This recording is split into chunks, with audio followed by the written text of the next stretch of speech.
Hello everyone, Radhe Radhe.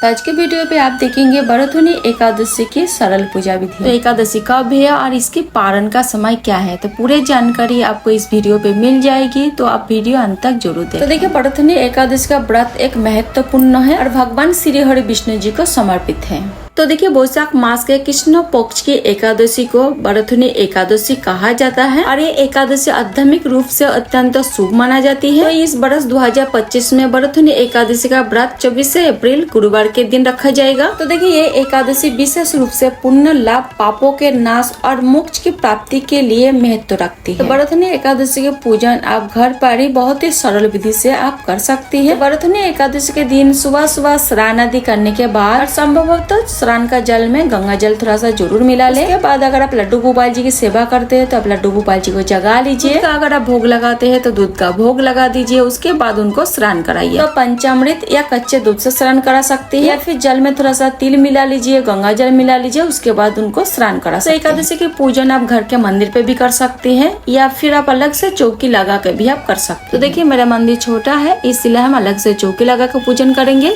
तो देखिए, हम पीले रंग का वस्त्र बिछा लिए हैं। उसके ऊपर हम तिल का आसन देंगे, आप चाहे तो फूल का आसन भी दे सकते हैं। बाद हम भगवान श्री हरि विष्णु जी की फोटो या मूर्ति को विराजमान कर लेंगे। कि इस एकादशी पे भगवान श्री हरि विष्णु जी के 52 अवतार की पूजा की जाती है। अगर आपके पास 52 अवतार की फोटो या मूर्ति है तो उसे भी आप विराजमान कर सकते हैं। तो देखिए, हम लड्डू गोपाल जी की सेवा करते हो तो साथ ही हम लड्डू गोपाल जी को भी विराजमान कर लेंगे, क्योंकि लड्डू गोपाल जी भी भगवान श्री हरि विष्णु जी की बाल स्वरूप है। देखिए, मेरे छोटे से नन्हे से लड्डू गोपाल जी पंचम से स्नान करके श्रृंगार करके आ गए हैं, तो हम इन्हें भी विराजमान कर लेंगे। उसके बाद हम तिल के आसन देके हम गणेश जी को भी विराजमान कर लेंगे। कोई भी पूजा करने से पहले गणेश जी को पूजा सबसे पहले की जाती है, तो हम गणेश जी को भी विराजमान कर लेंगे। तो अगर आप मंदिर में पूजन कर रहे हैं तो गणेश जी को विराजमान करने की जरूरत नहीं है। अगर आप अलग से चौकी लगा के पूजन कर रहे हैं तो आप गणेश जी को भी विराजमान जरूर करें। उसके बाद हम जल के छींटे लगा के सभी को हम भाव रूप में स्नान करा देंगे।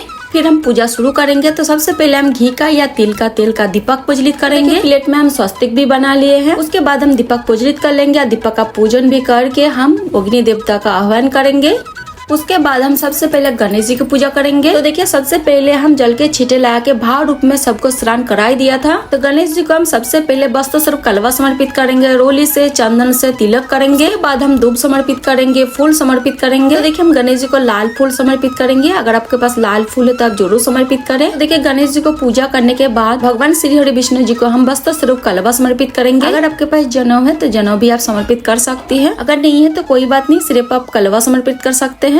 और देखिए, लड्डू गोपाल जी को स्नान करा के पहले हम वस्त्र पहनाई दिए थे। उसके बाद देखिए, पीले चंदन से सभी को हम तिलक करेंगे। तो फोटो में जितना भी देव देवता विराजमान है सभी को हम पीले चंदन से तिलक करेंगे। लड्डू गोपाल जी को भी हम पीले चंदन से तिलक करेंगे। पीले चंदन भगवान श्री हरि विष्णु जी का प्रिय माना जाता है। आपके पास पीले चंदन है तो आप तिलक जरूर करें। अगर नहीं है तो आप हल्दी से भी तिलक कर सकते हैं। तो देखिए, लड्डू गोपाल जी के साथ साथ हम गाय माता का भी पूजन कर लेंगे। उसके बाद देखिए, हम तिल समर्पित करेंगे। तो तिलक करने के बाद, क्योंकि तिलक में अक्षत लगाने के बाद ही संपूर्ण माना जाता है और इससे जीवन में सुख, समृद्धि और शुभता आती है। तो देखिए, एकादशी के दिन है तो चावल नहीं समर्पित की जाती है, तिल समर्पित की जाती है। तो तिल आप जरूर समर्पित करें। समर्पित करने के बाद हम फूल समर्पित करेंगे। तो देखिए, मेरे पास माला था तो माला समर्पित करेंगे। अगर आपके पास माला है तो आप जरूर समर्पित करें, नहीं तो आप फूल भी समर्पित कर सकते हैं। और अगर आपको पीले रंग का फूल मिल जाए तो बहुत अच्छी बात है। अगर नहीं मिले तो जो भी फूल आपके पास है उस फूल से भी आप पूजन कर सकते हैं। और एकादशी की पूजा करते दौरान हमें ओम नमो भगवते वासुदेवाय का जप भी जरूर करना चाहिए। तो देखिए, फूल समर्पित करने के बाद हम तुलसी समर्पित कर देंगे, क्योंकि एकादशी के दिन तुलसी नहीं तोड़नी चाहिए। आप एक दिन पहले तोड़ के रख लें। हम भोग समर्पित करेंगे। तो देखिए, हम गणेश जी का अलग से भोग समर्पित करेंगे। गणेश जी के भोग में तुलसी नहीं डाली जाती है। तो देखिए, यहाँ पे हम गणेश जी को ड्राई फ्रूट का भोग समर्पित करेंगे। उसके बाद भगवान श्री हरि विष्णु जी को भोग समर्पित करेंगे। और देखिए, मौसम के अनुसार आप कोई भी फल समर्पित कर सकते हैं। तो इस मौसम में आपको खरबूजा मिल जाएगा तो खरबूजा का भोग आप जरूर समर्पित करें। और आज के दिन खरबूजा दान भी किया जाता है। और अगर दान नहीं हो पा रहे तो कोई बात नहीं है, तो भगवान को खरबूजे का भोग समर्पित कर दीजिए और अपने घर में प्रसाद के रूप में बांट के जरूर खाएं। तो देखिए, यहाँ पे हम खरबूजा और केला का भोग समर्पित कर दिए हैं। आप चाहे तो दूध से बना हुआ कोई भी मिठाई का भी भोग समर्पित कर सकते हैं। और जो भी भोग प्रसाद आप समर्पित करें उसमें तुलसी दल अवश्य डालें। समर्पित करने के बाद हम दक्षिणा समर्पित करेंगे। दक्षिणा हमें पूजा में रही कमियों का पूरा करके बाद हम धूप दीप दिखाएंगे। धूप दीप दिखाने के बाद हम भरतमुनि एकादशी के व्रत कथा सुनेंगे। तो देखिए व्रत कथा सुनने के लिए हम एक लोटा जल ले लेंगे। कोई भी कथा हमें खाली हाथ में नहीं सुननी चाहिए। तो देखिए व्रत कथा सुनने के लिए तिल और फूल ले लेंगे। उसके बाद हम बरथुनी एकादशी की व्रत कथा सुनेंगे। तो व्रत कथा आप सुन भी सकती है और पढ़ भी सकती है। आप चाहे तो इस दिन भगवान श्री हरि विष्णु जी के सहस्त्र नाम का पाठ भी कर सकते हैं। तो देखिए व्रत कथा सुनने के बाद हाथ में जो तिल और फूल लेते हैं हम भगवान श्री हरि विष्णु जी के चरण पे समर्पित कर देंगे। इस तरह से मेरा बरथुनी एकादशी के व्रत कथा पूर्ण हो जाएगी। कथा सुनने के बाद आरती करेंगे। तो जो दीपक आप प्रज्वलित किया है उससे भी आरती कर सकते हैं या आप कपूर आरती भी कर सकते हैं। बहुत ही प्रेम पूर्वक हम सबसे पहले गणेश जी की आरती करेंगे। उसके बाद भगवान श्री हरि विष्णु जी की आरती करेंगे। तो यहाँ पे हम बहुत ही प्रेम पूर्वक आरती करेंगे। आरती करने के बाद हाथ जोड़कर भगवान से पूजा में रही कमियों के लिए क्षमा याचना करेंगे और मेरे परिवार के मनोकामना पूर्ति के लिए भगवान से प्रार्थना करेंगे। उसके बाद देखिए हाथ में हम थोड़ा सा जल ले लेंगे। चौकी के ऊपर से 3 बार इस तरह से फेर देंगे। तो देखिए इस तरह से मेरा बरथुनी एकादशी की सुबह की पूजा पूर्ण हो जाएगी और शाम को भी इस चौकी पे दीपक प्रज्वलित करना है और आरती भी करनी है। उसके बाद जो जल का लोटा है हम सूर्य भगवान को अर्घ दे देंगे और जो भी भोग प्रसादी हम समर्पित किए हैं परिवार में सभी सदस्यों को प्रसादी स्वरूप आप बांट सकते हैं और गरीब और जरूरतमंद को भोजन का सामग्री दान कर सकते हैं, वस्त्र दान कर सकते हैं।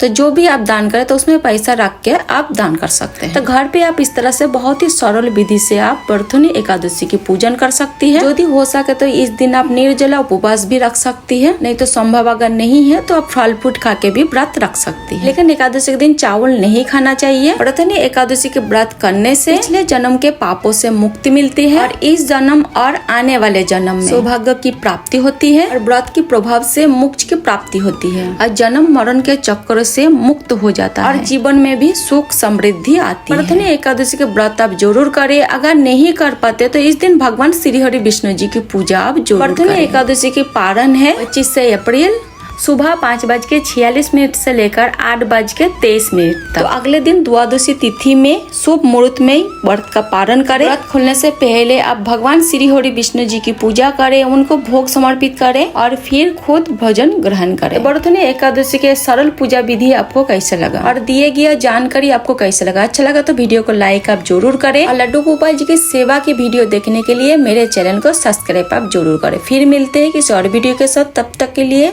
जय श्री कृष्ण, राधे राधे।